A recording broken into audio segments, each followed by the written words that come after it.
Sometimes the thing keeping us stuck doesn't look like a crisis. It looks like putting something off for another day, avoiding a little conversation, staying in bed a little longer, or ignoring our body and the signs it's showing us, telling ourselves we will start tomorrow. And slowly, without realizing it, avoidance can become a way of life. Today, we are talking about what happens when avoidance stops protecting us and starts imprisoning us. More importantly, we are talking about how we begin to move again, not through shame or perfection, but through small, honest acts of responsibility. Welcome to Healthy Mind, Healthy Life. I am Shrimada, and today I am joined by Alexander Osterman. Alexander, thank you so much for joining us tonight. Thank you so much for having me on the show. Absolutely. It's a pleasure to have you. And listeners, Alexander is a licensed psychotherapist, writer, husband, father, and the founder of Osterman Psychotherapy. He primarily works with people, and he's working with men who feel stuck in patterns of avoidance, emotional numbing, procrastination, drift, and quite self-betrayal. And he is also the author of Quit Evading, a therapist's field manual for men in drift. So, listeners, we will also be discussing about that. And Alexander, it's really good to have you here. I hope we have a great time. I believe we will have a great time. And again, thank you for having me on the show. I'm very excited. Absolutely. So, Alex, I would begin with something like, when we describe avoidance, it's not just simply laziness, but it's often seen as a protective strategy. So, when someone is procrastinating continuously, withdrawing themselves, numbing themselves, or telling themselves that they will do something later on, what might actually be happening under these patterns? Oh, the biggest thing I find is fear. There's a lot of fear behind this stuff and a feeling of being overwhelmed by the challenge. And then self criticism enters the picture. So, fear paralyzes us. When we try to address the problem, we look at it and see an entire mountain, and then we beat ourselves up afterwards. And that causes avoidance and escapism to become the main ways of trying to address something that's threatening or scary. Absolutely. And why do you think that we are so quick to judge that behavior as laziness or maybe lack of discipline, even at times? Oh, because if it's laziness or lack of discipline, it's a much easier problem to solve. If somebody's just being lazy or needs to develop discipline, that's easy. That we can do in a couple weeks. Dealing with major fears, perceptions of how you perceive yourself, how you think about yourself, how you strategize to deal with problems, that's a much longer time process and takes a lot more energy. Absolutely. And that just makes so much sense. So, when you have already dealt with people, you have dealt with men who are dealing with this sort of a problem. So, have you noticed any particular patterns or maybe common reasons behind people doing the same? Oh, absolutely. The first thing I've noticed, and this also happened with myself, is nobody just ends up at a place where they didn't realize it. Over time, people are able to kind of track the path. You go from A to B, B to C, C to D, and so on until you end up in a spot where you didn't realize I didn't want to be here. So that's the first thing I've noticed. The other thing is the overwhelming themselves piece I was talking about previously. They look at the whole mountain. I think one of my clients used the term like, how do you eat an elephant? And it's you eat it one bite at a time, where they will try to tackle the whole problem and then fail and then beat themselves up, where a lot of the time we have to start really small with their work.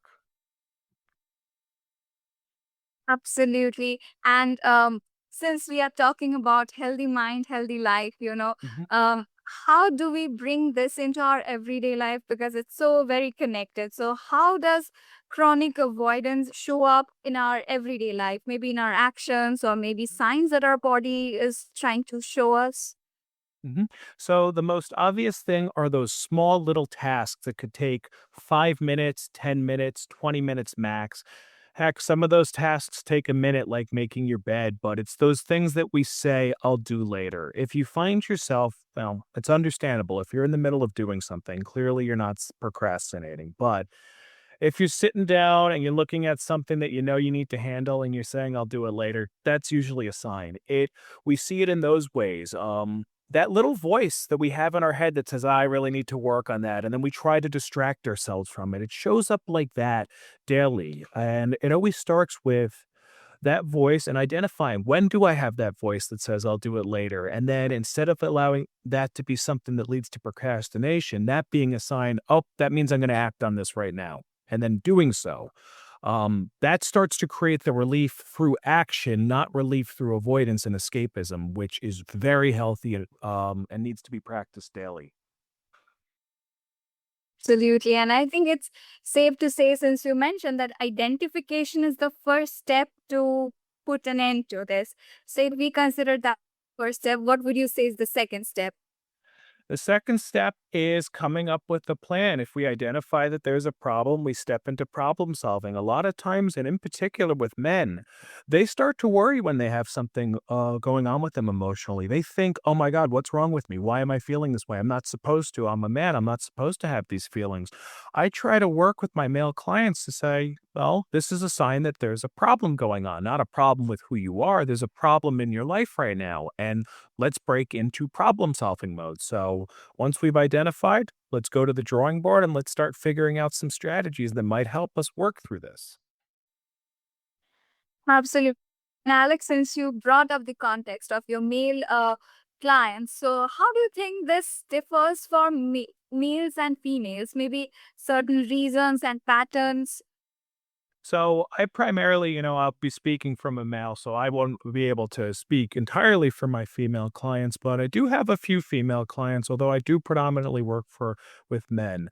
The big thing I've noticed is a lot of the men they want the space to talk about their emotions, just like my female clients, but they really want to jump into taking action much more quickly. My female clients are fantastic at taking action, and they have done work that blows my mind, and they have been some of my most successful clients. But there is a large emotional processing piece that needs to go on too. A man wants to come in, he's going to talk about it, and then he wants a homework assignment that's going to help him feel better. So that would be one of the big distinctive pieces. The other piece would be empowerment. I think everybody needs to feel strong, but my male clients in particular, when they start to feel strong and capable, they feel that they can address these issues. There was one individual I was talking to this week who's been struggling with social anxiety. And his big come to, moment was knowing I'm struggling with this social anxiety, but I'm going to push forward. And every time I push through it, I feel stronger because it didn't stop me. That became a big part of his healing process. Absolutely. And it's fantastic to know that it differs this way. And, if someone is listening right now, regardless of whether they are a male or a female, if they know that they are avoiding something important and they feel completely overwhelmed by the idea of changing their life or maybe going out of this pattern, how do you suggest they begin? I mean, having identification and planning, definitely, but any other step? Sure. The most concrete step, and this is always the first homework assignment my clients get, is make your bed. Now, if you already making your bed or your situation is different than that, it becomes something small. Maybe it's clean the dishes. Maybe it's, sweep, the entranceway, but it's something small and tangible. Something that you can look at and say, hey, I did that. That looks nice now, or that's more aesthetically pleasing, or that was put into order for me. So it's always what is one small step I can do? If the task you're handling seems too big or overwhelming, divide it in half. And then if that still is too big, divide it in half again. I've had situations where somebody was nervous about going to work, and it was literally, what's the first thing I need to do? Well, I need to get my left leg out of the bed and then my right leg out of the bed, and then I need to wash my face all the way to, and then I have to put my uniform on with my left leg in this uniform first and my right leg in second. But break it down into as small of steps as necessary. That way, anxiety loves to overwhelm us with the whole pie at once. One small step, and if that's too big, divide it in half. Absolutely. And Alex, if I may delve into something else, because the pattern you mentioned aligns a lot with compulsive disorder tendencies. So is that something got to do with that as well? I definitely do see I do work with a lot of people with OCD and compulsion disorders. Sometimes, interestingly enough, I will try to have my clients with a compulsion disorder shift to one of these healthier behaviors to give that desire to do something, but it to be something effective. It does relate as far as the impulse to do.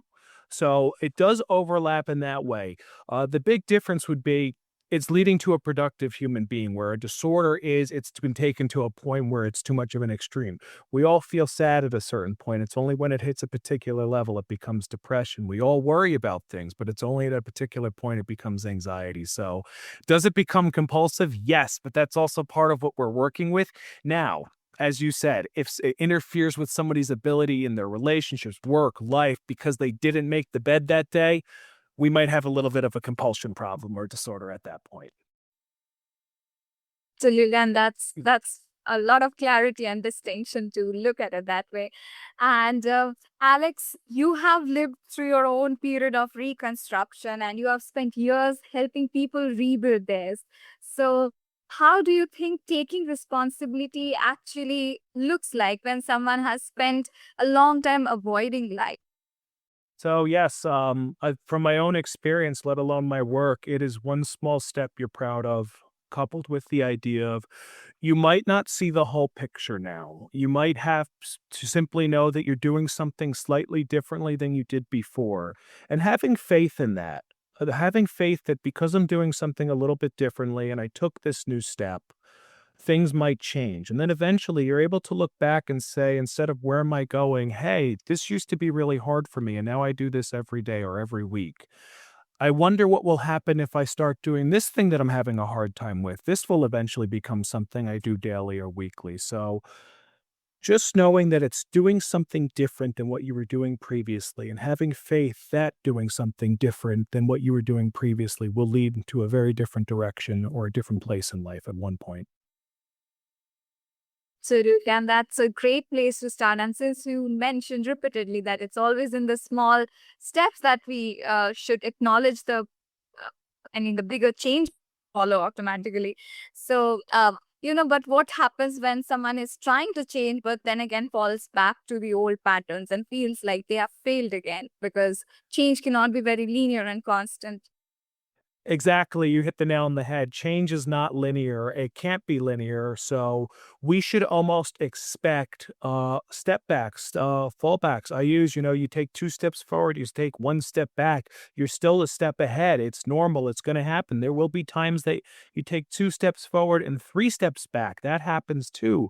But persistency and effort over time will lead to consistency. So it has to just be part of our understanding. That's part of the process. When I work with individuals with substance abuse, relapse is part of the equation. There's many times that people relapse with the substance or alcohol or something before they get to that point where they really are clean.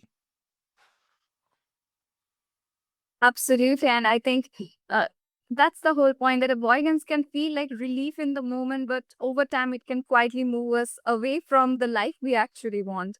And as you say, that it always begins with one honest and small action. Mhm. Thank you so much for having this conversation, Alexander. It was really great knowing your insights. And for someone listening who knows they have been avoiding something important in their life, what message would you leave for him or her? Sure. Um, the fact that you're willing to take on this challenge shows a significant amount of courage. Take one small step, be proud of yourself for the small step you took. Do it again the next day and the day after that, and eventually this will become normal and you'll take a bigger step. Do the same thing again, and then you'll take a bigger step. And if you keep doing that, your life will change. Absolutely. Listeners, I hope this conversation is something you will keep in your mind. You will, keep it in your mind and have the actions implemented. And I think this matters because we need to remind ourselves that being stuck doesn't necessarily mean we will be stuck there forever. We can definitely make one small change at a time. Thank you so much for having this conversation, Alex. If any of our listeners want to connect with you or learn more about your work, your book, where do you suggest they find you? So the two best places to find me are alexanderosterman.com. That's my website. Now, you'll be able to read more about the book. The book should be hopefully coming out in the very near future. You'll see some of my therapeutic work there, and I have a couple of free resources for listeners. I have some of the therapeutic worksheets under the worksheet section for any listener. You can download them. They're PDFs, they're entirely free. They touch on some of the stuff we talked about today as well as some other topics. I also have, again, free, the Anti Evasion Starter Kit. Taking those small steps, this kit is there to help you take the steps for an entire week and help you see how did you feel before you took the step or did the thing and how you felt afterwards. It also helps encourage people to reward themselves afterwards, not in a grandiose reward. It could be something as simple as a pat on the back, but it encourages the reward system for doing the small thing. The other place to look is my Instagram, which is just at Alexander Osterman. I post weekly there, either information about new stuff on the website or simple reels going over topics to help people with particular challenges.